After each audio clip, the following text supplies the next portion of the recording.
Welcome to the Human Capital Innovations Podcast, your go-to source for personal, professional, and organizational growth and development. We hope you tune in often for all things people management, organizational development and change, organizational leadership, and social impact related. Maximize your personal and organizational potential with Human Capital Innovations Podcast.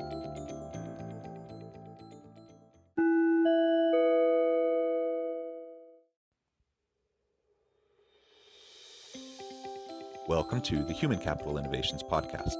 In this HCI podcast episode, I talk with Marin about organizational design and the hybrid workforce.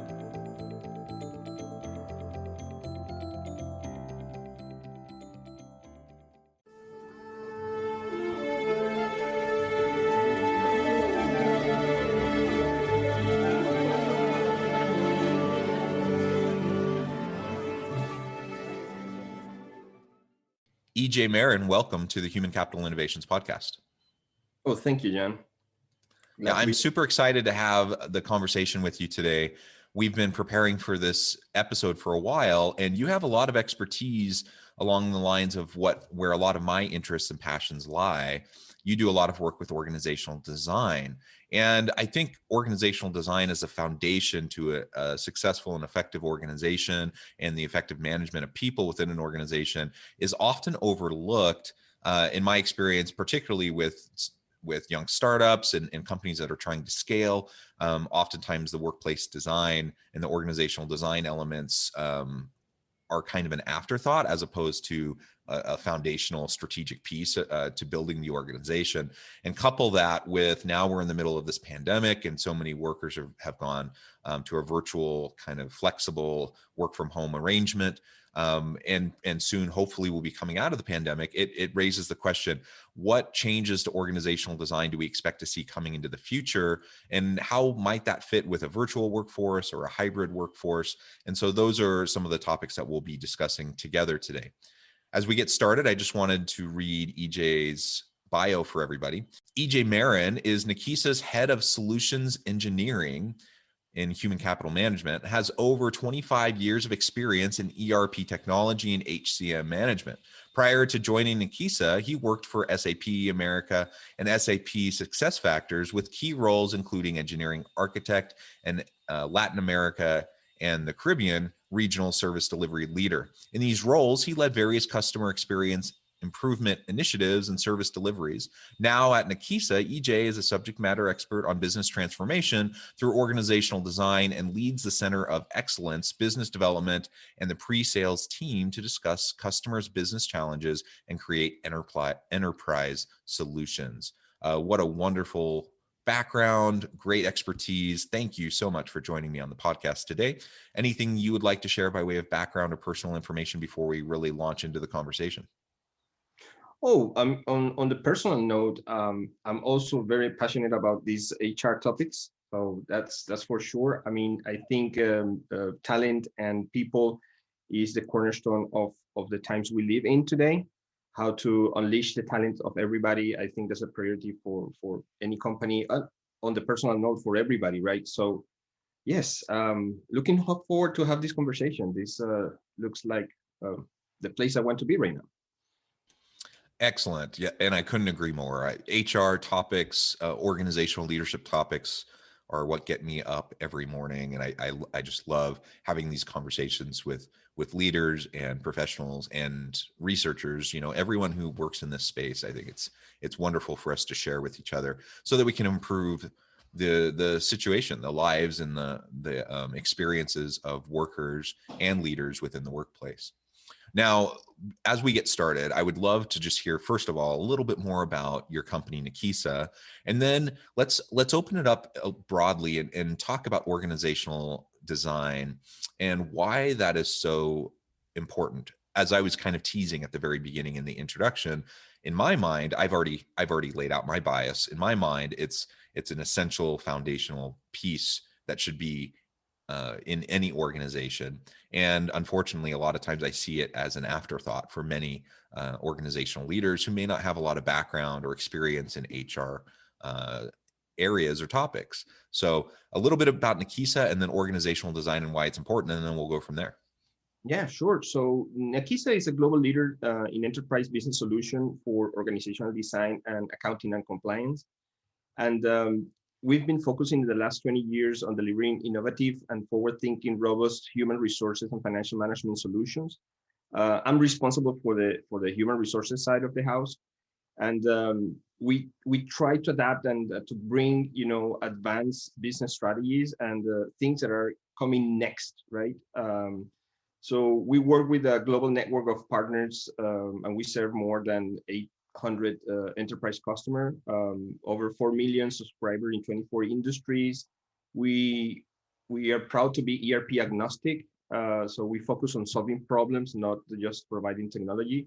We're cloud-based. Our solutions are cloud-based, and that allows Nakisa to meet the needs of organizations with complex business challenges.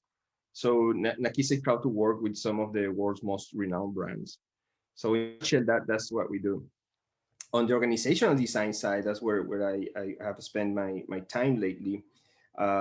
It's about bringing, I would say, before COVID, transformation and business change was a thing, right? Was something that people were, and the business community was talking about.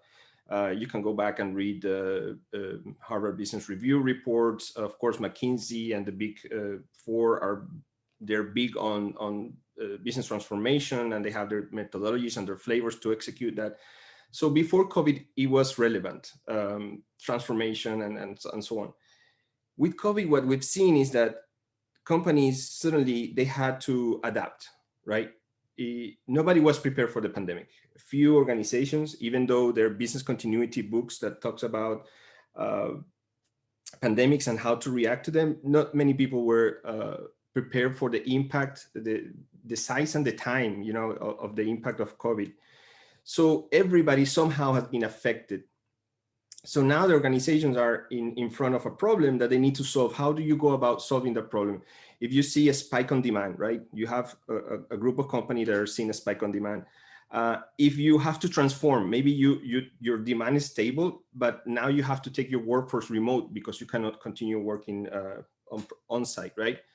Or if you're seeing a down in your demand, and you need to pivot, or you need to reinvent or redesign your offering so you can recover a little bit of that demand. Uh, if those business challenges, those changes in the marketplace, those are the things that are triggering organizational design.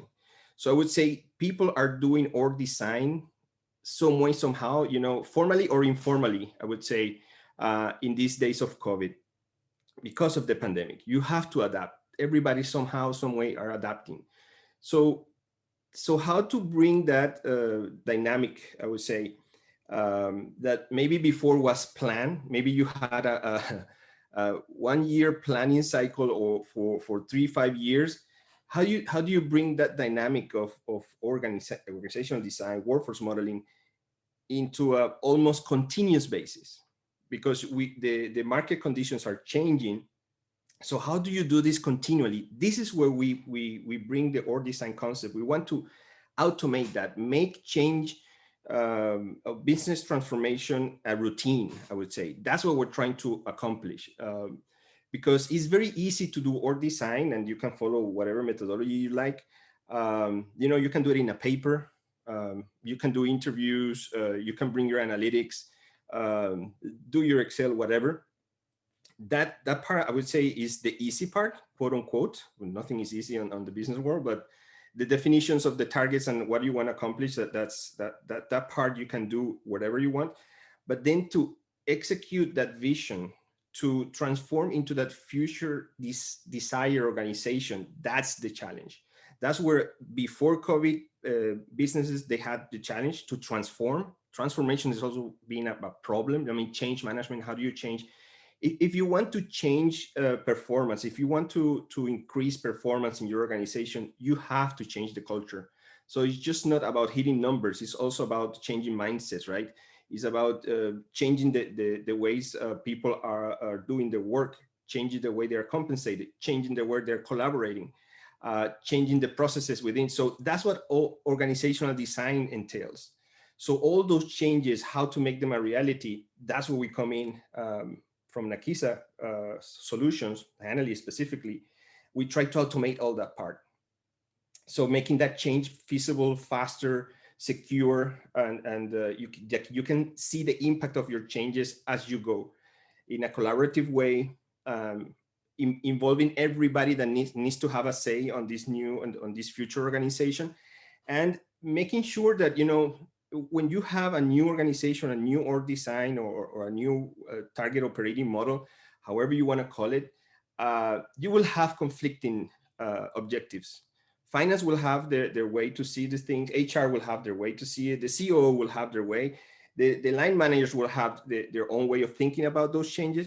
So how do you bring them all together to collaborate and be clear on the objective? You know, everybody has to have the same North Star that everybody should be looking at, but at the same time collaborating and making sure that the change you're doing, again, is going to generate better performance through that cultural transformation. So that's how we've seen that dynamic rolling out today.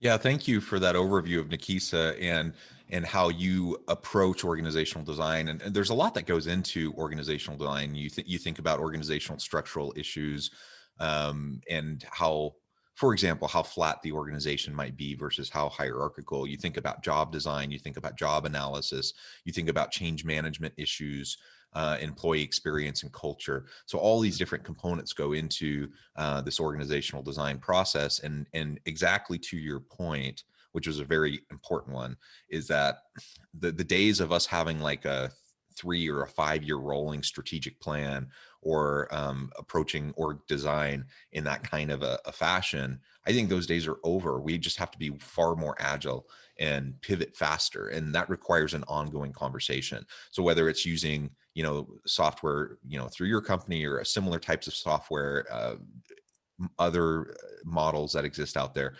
ultimately, however you end up doing it, you have to make sure that you're having these conversations on a regular basis. And that's never been more highlighted than this year, or I guess in 2020, with the pandemic and with everyone having to make quick adjustments.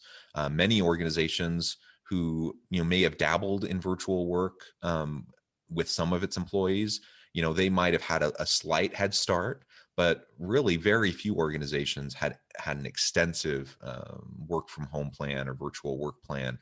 And pretty much everyone had to rethink what they were doing, why they were doing it, challenge their assumptions, and then come up with new solutions that would allow for everyone to work effectively. And when you think about this work from home dynamic, or this virtual work dynamic, you know, how it ties into work collaborations, performance management issues, how do leaders monitor the work of their employees, or provide feedback or mentoring or coaching in an effective way when people are in a virtual environment? How do you effectively run virtual meetings and so forth? Like, there's just all of these things, a big laundry list of things that organizations have had to think about. And I think largely, you know, most organizations who survived, you know, they've figured out how to at least make this work in the short term. The question remains, what will things look like as we start to emerge from the pandemic? And, you know, some people are anxious to get back to work. They're, you know, back to the physical office space. What does that mean for org design and work design with companies? And then what does it look like if we have some sort of an in-between hybrid approach, where you have some people working in the office, you have other people working virtually, or employees doing both on any given week? That just adds a level of complexity to all of these different HR issues, all these different employee experience issues, performance management issues, etc.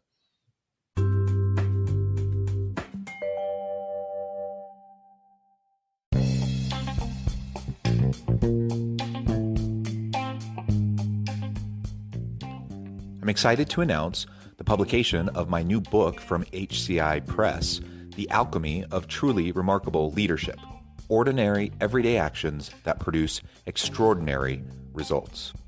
Consider how the nature of work has shifted over the past 50 years. With increased globalization, rapid technological advancement, and the shift in economic composition, the average job of today looks very different than the average job of 50 years ago. What will the jobs and organizations of tomorrow look like? Moreover, what does this all mean for organizational leaders? What are the core competencies and capabilities of organizations and their leadership that are prepared for continued disruption and geopolitical and socioeconomic shifts? Regardless of what the future holds, increasingly, leaders need to be socially minded, data-driven, decisive, champions of talent, and disruptors of the traditional notions of leadership, teams, organizations, and work. The alchemy of truly remarkable leadership will help you to explore your own leadership competencies and capabilities and consider ways to apply and implement them into your workplace and personal life.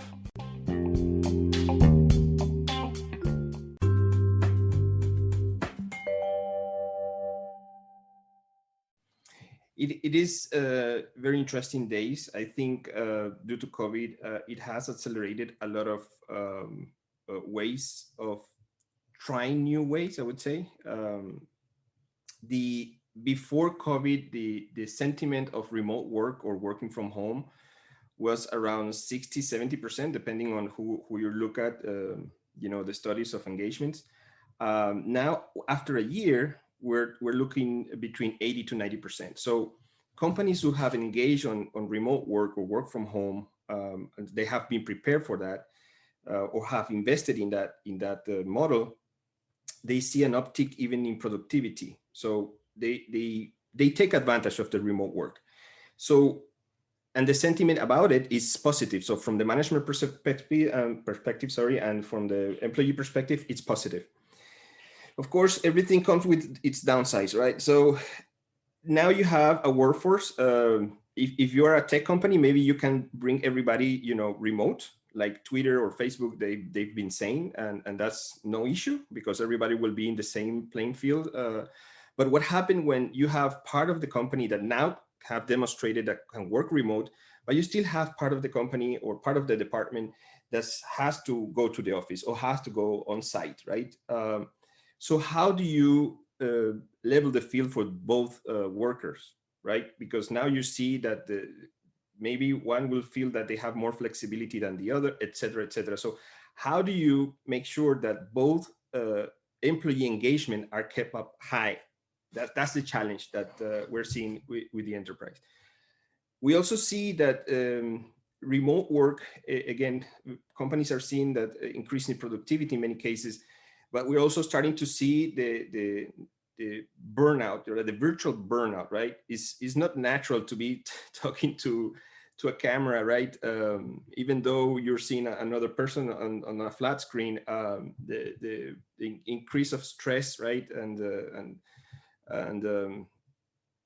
it just doesn't come natural, right? And that yeah, I mean, Zoom fatigue is a real thing, and yeah, and just the stress and the anxiety around constantly being on camera, having things recorded, trying to balance, your home obligations and exactly. duties with, doing work stuff when your kids are trying to do school, and like it's just messy, right? And it's not, you don't have such a delineated kind of separation between home life and work life.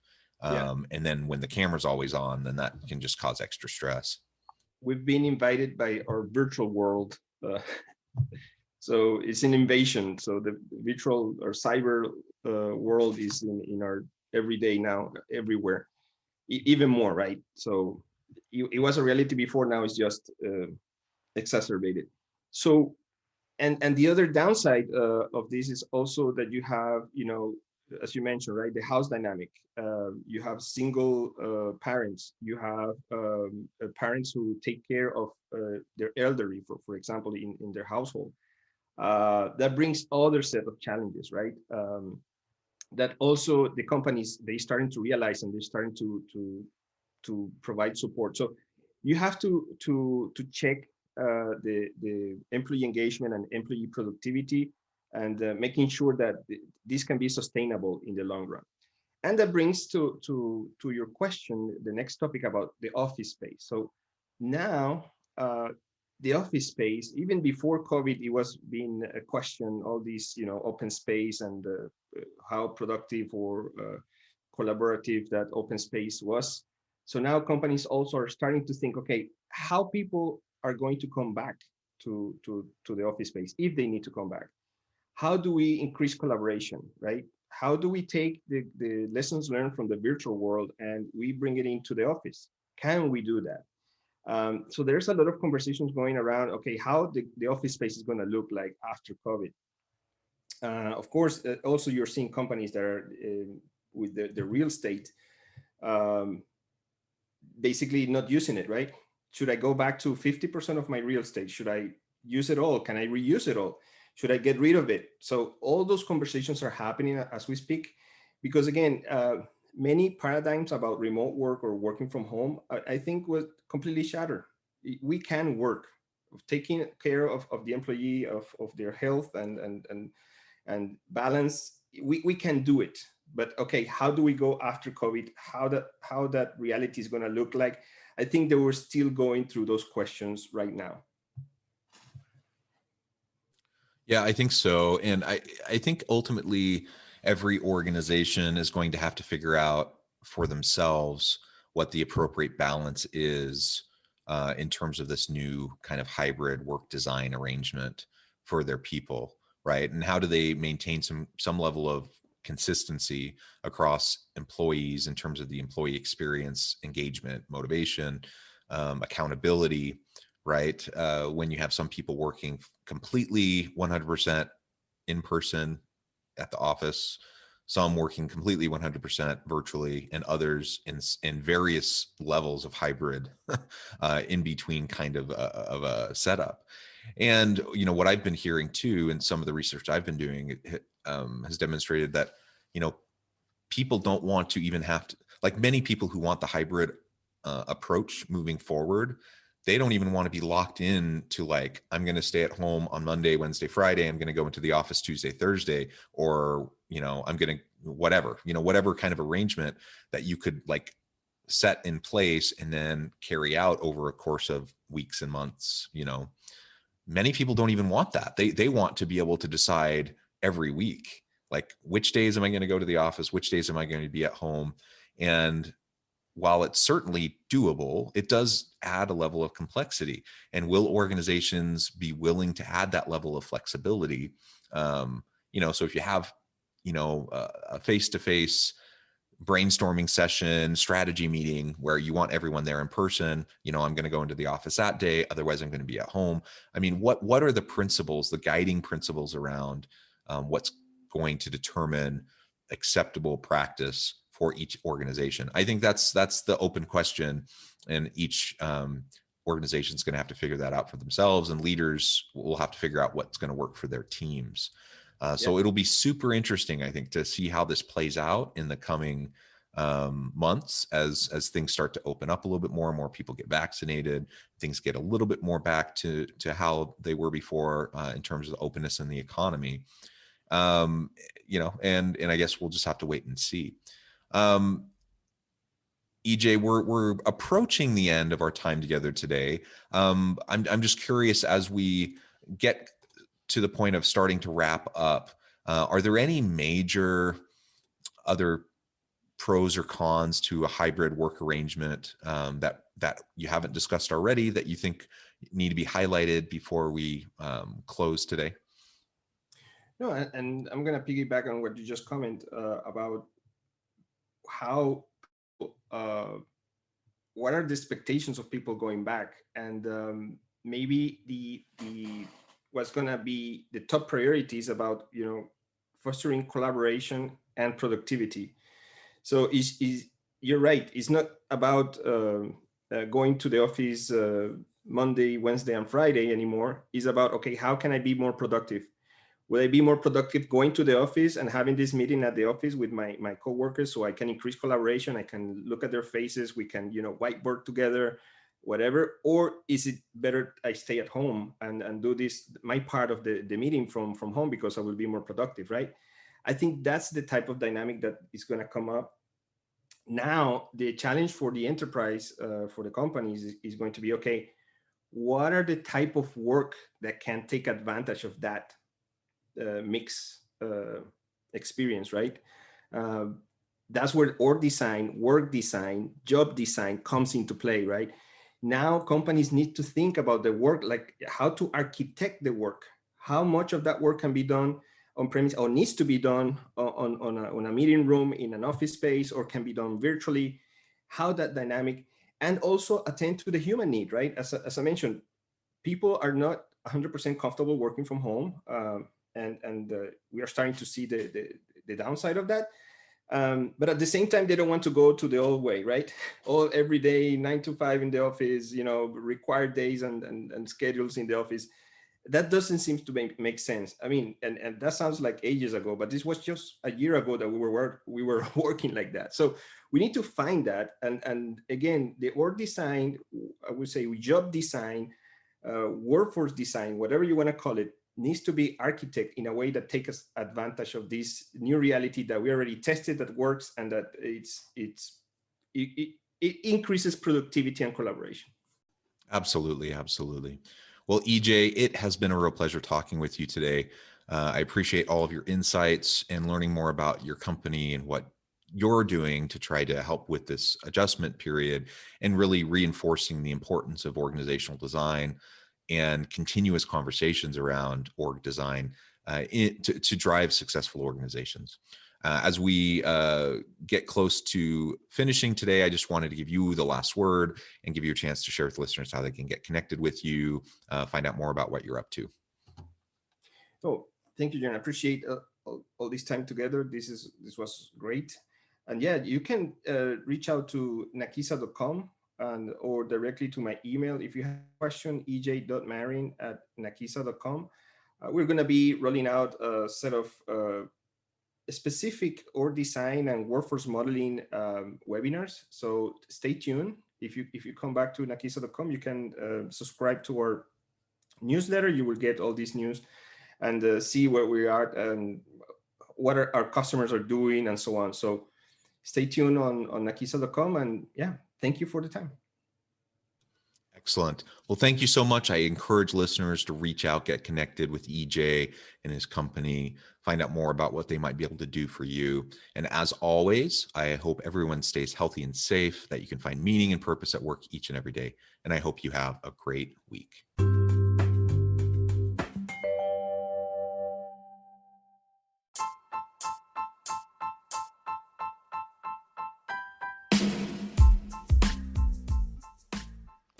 We are excited about the launch of HCI's new magazine, Human Capital Leadership. Human Capital Leadership is a free, interactive e-magazine designed to help individuals, leaders, and organizations find innovative approaches to maximize their human capital potential. We will be publishing issues quarterly in August, November, February, and May. Check out the first issue and let us know what you think.